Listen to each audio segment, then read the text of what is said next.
Vocês mandaram e a gente vai reagir. Hoje eu quero contar pra vocês como meu ex conseguiu me manipular a ponto de eu achar que errada era eu por algo que ele mesmo fez. Eu já vivia num relacionamento com narcisistas há mais ou menos um ano e eu não tinha ideia do nível de manipulação que ele conseguia fazer comigo. Absolutamente todas as situações que aconteciam na nossa vida, ele conseguia sair como vítima. E eu sempre a errada. Ele não conseguia aguentar qualquer tipo de atenção relacionada a mim que não fosse beneficiar a ele de alguma forma. Então eu fui chamada pro show do Justin Bieber no Rock in Rio, de área VIP. Só que eu não poderia ir, de jeito nenhum, se ele não fosse comigo. E eu consegui, dando meus pulos, botar ele pra ir comigo. Ele foi comigo e na hora de postar no Instagram, quem ele botou de capa? Ele mesmo! Ele só queria mostrar que ele tinha ido, como se ele tivesse conseguido, ou se ele tivesse comprado o ingresso. E na primeira oportunidade que ele teve, quando a gente terminou, foi apagar a foto que estava comigo junto do post do Rock in Rio. Ele quis deixar ele sozinho lá na área VIP. E no final da semana seguinte, que eu não tinha conseguido o ingresso pra ele não deixou eu ir. Minha mãe recebemos um convite super legal pra ir pra São Paulo, ficar de graça num hotel maravilhoso lá, com passagem paga. Vocês acham que ele achou isso o máximo? De jeito nenhum, né, meus amores? Porque o que ele ia ganhando com isso? Nada. Então ele teve que arrumar qualquer jeito de estragar a minha viagem. Que ia acontecer de quarta de noite até sexta de manhã. E no sábado a gente tinha um casamento de uns amigos dele que ia acontecer em Angra. Só que ele ficou falando pra mim que ele tinha que chegar na quinta-feira, porque na sexta-feira já tinha comemorações.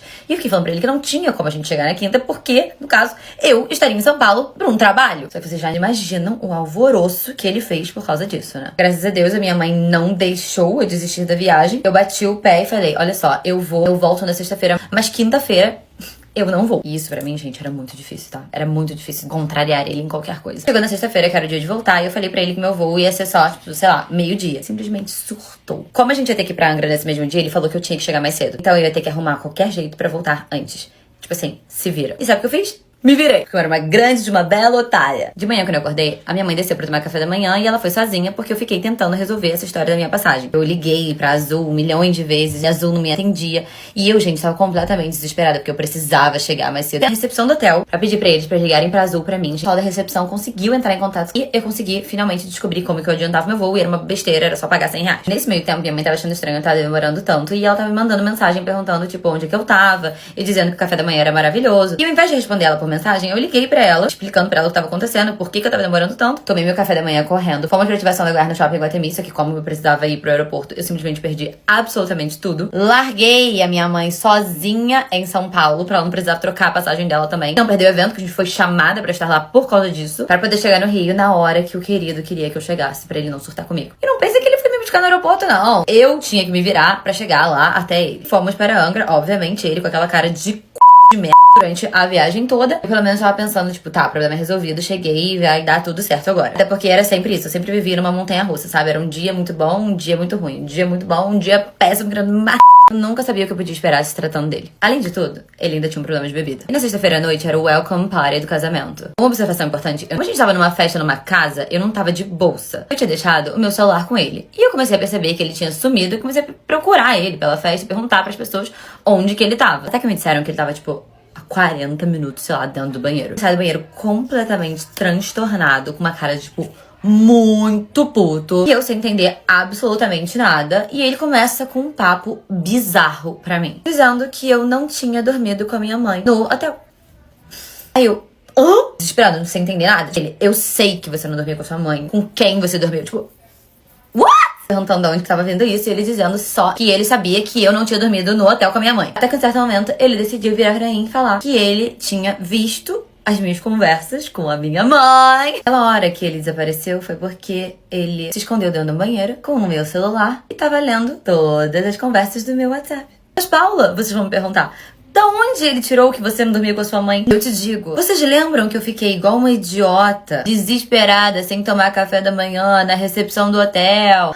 É, meus amores, tentando trocar passagem pra este demônio não ficar puto comigo porque eu iria chegar atrasada. Pra onde isso? Estão lembrados? Lembra que eu te contei pra vocês? E viu a mensagem da minha mãe dizendo que o café da manhã era maravilhoso e perguntando onde que eu tava. E aí, o que ele concluiu com isso? Que eu estava traindo ele. Até hoje eu lembro daquele dia como se fosse um dos piores dias da minha vida, porque eu nunca tinha tido uma crise de ansiedade, porque eu não sou uma pessoa assim. Eu não sabia o que fazer. Eu fiquei numa emboscada do tipo, não posso ficar com essa pessoa que ela é completamente louca ao mesmo tempo. Não tenho como terminar com ele porque eu sou completamente apaixonada por ele. Eu acordei no dia seguinte da manhã, às 7 horas da manhã, eu tinha certeza que eu ia mandar mensagem pro meu pai, ia terminar com ele e eu ia embora. Só que foi isso que aconteceu? Não. O que chega a hora, a manipulação que eu contei pra vocês. Acorda junto comigo de manhã, começa a falar que ele era completamente apaixonado por mim, que ia casar comigo. Tudo que muitas vezes eu queria ouvir que ele não falava, muito inseguro porque ele me amava demais, eu não podia fazer isso com ele. Tudo pela aparência, porque ele não queria passar esse vexame, eu terminar com ele agora no dia do casamento na frente de todo mundo. O que eu fiz? Fiquei lá, fui pro casamento, não contei pra ninguém. Levei ele pra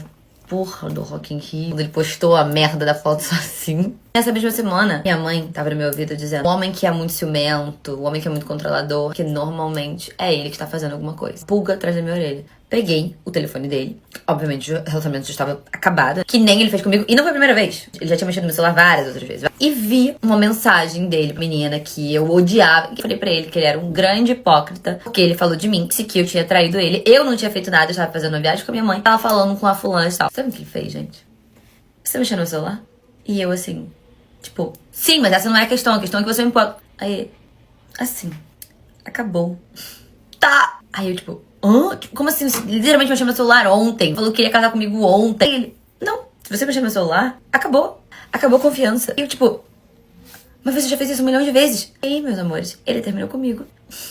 Pelo motivo exato, igual que ele tinha feito 2 dias atrás. Não deixou eu terminar com ele. E ele esperou eu fazer algo pra inverter completamente a situação. Eu me senti completamente culpada. E ele saiu por cima. Eu pedi pelo amor de Deus. Eu pedi 1000 desculpas. E ele, não. Acabou. Hoje eu vejo isso como a melhor coisa que aconteceu na minha vida. Porque com certeza sozinha eu não iria conseguir sair desse relacionamento. Eu consigo ver até onde a manipulação vai, né? Ele conseguiu manipular a ponto de eu achar que a errada era eu por algo que ele fez. Do começo desse vídeo a gente já começa a perceber as red flags. A primeira é quando ela fala que esse ex dava sempre um jeito de parecer que ele, na verdade, era a vítima. Porque esse é um dos mecanismos mais comuns da violência psicológica. Inverter a culpa.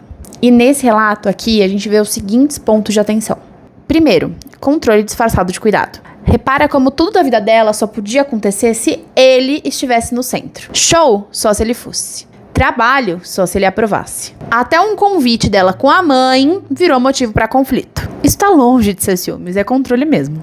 2. Gaslighting. A hora que ele pega o celular dela, distorce uma mensagem inocente e pra fechar com a chave de ouro, cria uma narrativa bizarra pra acusá-la de ter feito algo. O gaslighting acontece quando a pessoa começa a duvidar da própria percepção de realidade, que era exatamente o que ele queria. 3. O ciclo de manipulação.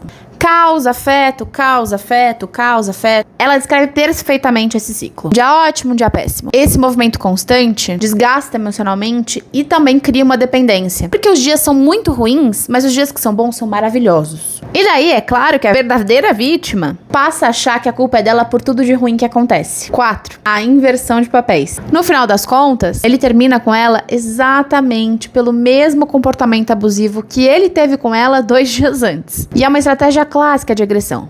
Eu faço, mas você não pode fazer. E é assim que a vítima é sempre colocada no lugar de errada. 5. O ponto mais importante de tudo isso. Ela só percebeu tudo isso depois que saiu desse relacionamento e conseguiu, livre, digerir tudo que havia acontecido. Quando você tá dentro de um relacionamento abusivo, tudo parece confuso. Mas quando você sai, conforme você vai se reestruturando emocionalmente, conversando com outras pessoas, você vai começando a perceber que tinha algo de muito distorcido e errado nessa relação. A verdade é que a culpa nunca foi dela. Se você consegue enxergar algum desses padrões de comportamento no seu relacionamento, você não tá sendo dramática, você não tá exagerando, você não tá ficando doida. Isso é violência psicológica e você precisa de acompanhamento jurídico e psicológico o quanto antes.